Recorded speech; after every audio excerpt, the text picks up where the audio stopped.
Bom, inicialmente é importante a gente trazer alguns dados para refletir. Alterações radiológicas em pacientes com mais de 65 anos existem em 80% dos casos. Ressonância com estenose, você tem 41% de pacientes com estenose e assintomáticos. E parece que nas mulheres há uma maior taxa de inversão de curva e uma mobilidade aumentada. O que é mielopatia oligossintomática? Quando a gente tem um paciente com canal cervical estreito, com um exame neurológico normal ou com alguma alteração mínima de reflexo, alguma alteração sensitiva, o que traz ele para um score JOA maior que ou igual a 16 e que apresenta uma cervicalgia, uma radiculalgia, muitas vezes que a gente resolve com tratamento clínico. Então vamos começar com esse caso número 1. Observe, uma paciente de 62 anos, uma professora, que chega para a gente com uma cervicobraquialgia, que respondeu bem a um tratamento com pregabalina e que apresenta esse canal cervical estreito, multissegmentar, já com alteração de sinal em C4, C5, C5, C6. E essa paciente com uma alteração na eletroneuromiografia, mostrando um comprometimento de raiz C5 e C6. Muito bem, o que fazer nestes casos? São muitas dúvidas com relação a essa paciente. Primeiro, qual a progressão da deformidade e o risco de agravamento? Qual o risco se trauma? Qual a taxa de complicação se operarmos os oligossintomáticos? Tem valor preditivo a alteração de sinal na ressonância? Tem valor preditivo as alterações na eletroneuromiografia e no potencial evocado? Qual a recomendação nessa paciente? Operar, não operar e quando operar? É sobre esses tópicos que a gente vai tentar traçar uma revisão da literatura. Nós conhecemos muito bem a evolução da cirurgia em mielopatia sintomática. 2/3 melhoram, 15 a 30% não melhoram, 10 a 20% agravam e 13 a 17% complicam. Bom, primeira questão, é bem provável que operando os pacientes oligossintomáticos a taxa de complicação não seja tão alta, porque aqui nós estamos tratando de pacientes idosos, pacientes com tetraparesia, pacientes com muitas comorbidades. Então, o primeiro questionamento que a gente faz é esse.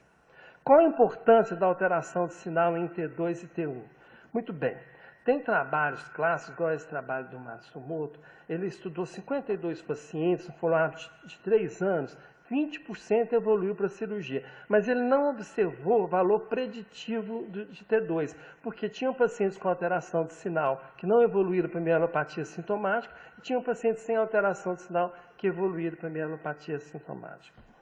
Esse trabalho clássico também, esse trabalho do Michael Fillings, que foi um trabalho da O, em que eles estudaram 757 pacientes operados, ele também não encontrou nenhum valor preditivo para nem grau de compressão, nem alteração de sinal intramedular, nem duração de sintoma, nem tipo de cirurgia. Parece ter valor preditivo idade e JOA. Porém, a gente deve também levantar alguns dados aqui. Olha esse trabalho do Kapov, colaborador, de 2014. Ele observou, sim, uma correlação significativa entre a presença da alteração de sinal e sinais de piramidalismo, hiperreflexia, espasticidade, sugerindo aí que o sinal, a alteração de sinal, é sim alguma alteração importante. Tetro et al., em 2013, ele estudou também esse mesmo grupo que o Michael Fillings estudou, e ele viu que pacientes com alteração de sinal tiveram menor taxa de recuperação 6 meses após a cirurgia. Então, a alteração de sinal parece sim ser indicador de conflito, de uma compressão crônica, e também parece ser um sinal de alerta. Qual a importância da eletroneuromiografia e do potencial evocado? Esse trabalho do Cadanco de 2000, em que ele estudou 30 pacientes, 15 tinham alterações na eletroneuromiografia e no potencial evocado. E em 2 anos, 1/3 desses pacientes desenvolveram mielopatia sintomática. Esse outro trabalho do Bednarik, de 2004, ele estudou 66 pacientes. 20% desenvolveram mielopatia sintomática. Desses 20%, 92 tinham alterações eletroneuromiográficas e 40% tinham alteração do potencial evocado. Então, Então, parece que há sim na literatura uma evidência fraca, mas há, de oferecer cirurgia quando alterações eletroneuromiográficas de potencial. Porque o risco de desenvolver mielopatia sintomática parece ser 3 vezes maior nesse grupo. Outro dado, qual o risco de agravamento ao longo do tempo? Então, a primeira coisa que a gente vai reportar aqui é esse estudo clássico, que é uma revisão sistemática da literatura do WANS, que foi publicado em 2009, que fala sobre a história natural da mielopatia espondilótica cervical. Aqui foram incluídos pacientes com menos de 75 anos e que estavam oligossintomáticos. Ora bem, eles observaram a evidência classe 1 de que a deterioração aguda é rara. Observaram a evidência classe 3 de que 70% dos pacientes que foram tratados conservadoramente permaneceram estáveis após 3 anos. E a evidência classe 1 de que as alterações eletroneuromiográficas estão associadas à mielopatia sintomática. Nesse trabalho, eles colocam então que estes pacientes teriam espaço tanto para tratamento conservador quanto para tratamento cirúrgico. E, na verdade, o curso da doença é um curso benigno. Muito bem. Vamos analisar, então, essa questão da descompensação. Já desde 1956, Clark e Hobbs já chama atenção em 120 pacientes que 75% deterioraram episodicamente. 20% tiveram um declínio progressivo e precisaram de cirurgia. E o único dado mensurado de descompensação rápida pós-trauma foi 5%. Deterioração rápida. Dos casos que eu acompanho, eu não me lembro de um caso que tenha deteriorado rapidamente pós-trauma. Porém, inúmeros casos eu já operei no pronto-socorro por pacientes que, como esse aqui, 56 anos, vítima de uma queda de bicicleta, que apresentou uma síndrome central medular por uma compressão tanto anterior e posterior que ele já tinha antes. Outro exemplo, esse caso de um paciente de 67 anos, acidente automobilístico também com o canal cervical estreito, em que eu operei porque ele tinha uma síndrome central medular.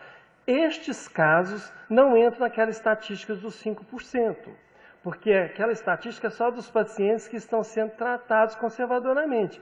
Então, provavelmente, essa taxa de descompensação aguda pós-trauma na população geral é maior do que esses 5%.